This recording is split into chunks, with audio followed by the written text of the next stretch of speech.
Imagine you are a Stone Age human. You have no claws, no armor, no night vision, no emergency number, and your best weapon is basically a sharp rock tied to a stick. Now, look over there. That is a predator with teeth, claws, speed, muscles, and the emotional warmth of a tax collector. So here's the obvious question. Why didn't predators just eat every human? Why are we not just a weird extinct snack with anxiety? Well, the answer is simple. A single human was vulnerable. But humans were almost never just single humans. And that changed everything. Let's be honest. If you compare one human to one serious predator, it looks embarrassing. A big cat can sprint faster, a bear is stronger, a crocodile can wait in water like a floating nightmare. A pack of hyenas can turn confidence into panic very quickly. And humans are soft. We get cold, we get injured, we scream when we step on a sharp rock. And compared to many predators, we are not naturally terrifying. One human alone in the wrong place was absolutely in danger, especially if that human was young, old, injured, lost, sick, or just made one very bad decision near a bush. So yes, predators did kill humans sometimes. The Stone Age was not a theme park, but predators did not simply erase us because humans had a different kind of power. Here's something people forget about predators. Predators are not movie villains. They're not walking around thinking, today I will fight 7 angry humans for fun. Most predators want food, but they also want to not die getting food. Because in the wild, even a small injury can be a disaster. A broken tooth, a damaged paw, a deep cut, or a bad bite can make hunting harder. And if a predator can't hunt, that predator has a very serious problem. So predators usually prefer easier targets. A weak animal, a young animal, an isolated animal. Something that does not throw rocks, wave fire, scream loudly, and bring 12 angry relatives. To a predator, humans were not always the easiest meal. Sometimes we were food, sometimes we were competition, and sometimes we were just not worth the trouble. A lone human is nervous meat with opinions, but a group of humans is a problem. Because groups can do things one person can't. One person sees tracks. Another hears a sound. Someone watches the children. Someone keeps the fire alive. Someone carries a spear. Someone throws a rock. Someone screams so loudly that everyone in the camp instantly knows something is wrong. And suddenly, the predator is not attacking one helpless creature. It is dealing with a noisy, coordinated, tool-using group that can surround, chase, throw, poke, rescue, and remember. That last part is important. Animals learn. Humans learn too. If a predator came too close to camp, the group remembered. If someone was attacked near a waterhole, the group remembered. If a certain patch of forest was dangerous, the group remembered. Human survival was not just strength. It was shared information. Then there was fire. Fire was not just for cooking dinner and looking dramatic in thumbnails. Fire changed the rules. It gave light at night. It gave heat. It helped keep insects away. It made food safer. And most importantly for this story, it created a circle of danger for animals that did not understand it the way humans did. A campfire tells the darkness, something weird lives here. Many animals are cautious around fire.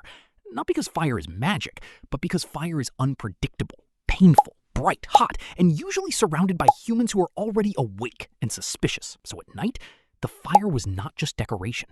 It was the ancient version of a security light, heater, kitchen, and warning sign all in one. Without fire, humans were much easier to scare.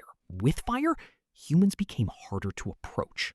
Now, early human weapons were not fancy. No guns, no metal swords, no laser mammoth cannon. But even simple weapons matter when they let you hurt something from a distance. A sharp stick is not impressive on a museum wall. But if a predator is running at you and several people point sharp sticks at its face, suddenly that stick becomes very interesting. Thrown rocks also matter. Humans are weirdly good at throwing. Not every animal can look at another animal and say, I will now damage you from over there. That ability is extremely annoying. A predator expects claws, teeth, bites, maybe a chase. It does not expect a nervous ape to throw a rock at its skull from across the clearing. And when humans became better at making spears, points, traps, and coordinated hunting tools, they became even more dangerous. Not invincible, but dangerous enough that predators had to think twice. But weapons were only part of the story. Ancient humans survived because they understood their environment. They knew tracks, they knew smells, they knew alarm calls from birds and monkeys. They knew when an area felt wrong. They knew where predators liked to hide. They knew when to avoid water. They knew when fresh tracks meant maybe don't walk into that tall grass like an idiot. This knowledge did not come from one genius caveman waking up and inventing survival. It came from generations. People watched, people remembered, people told stories, people warned children. And sometimes someone made a mistake so bad that the whole group learned forever.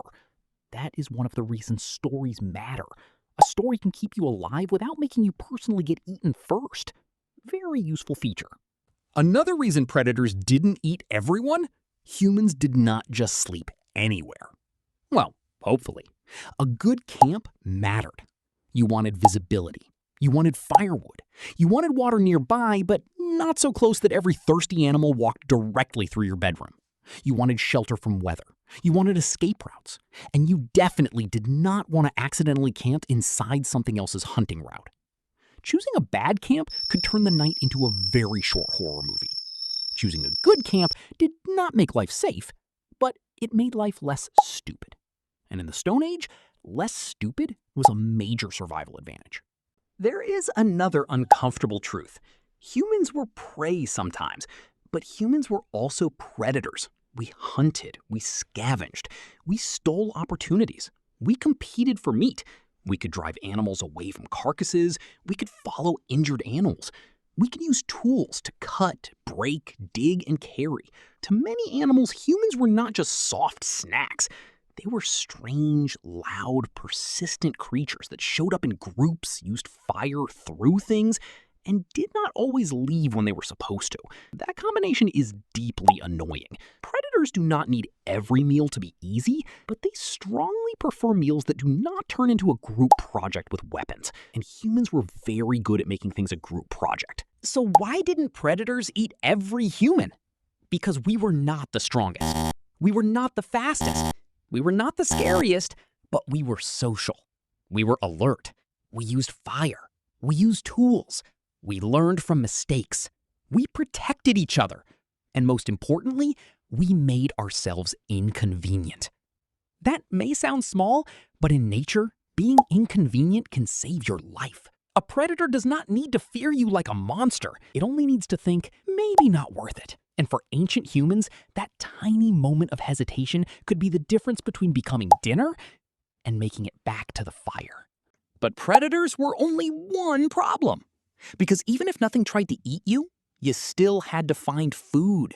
And the Stone Age grocery store had no labels, no refunds, and a lot of poisonous berries. Next time, we'll ask, what did ancient humans eat before stores?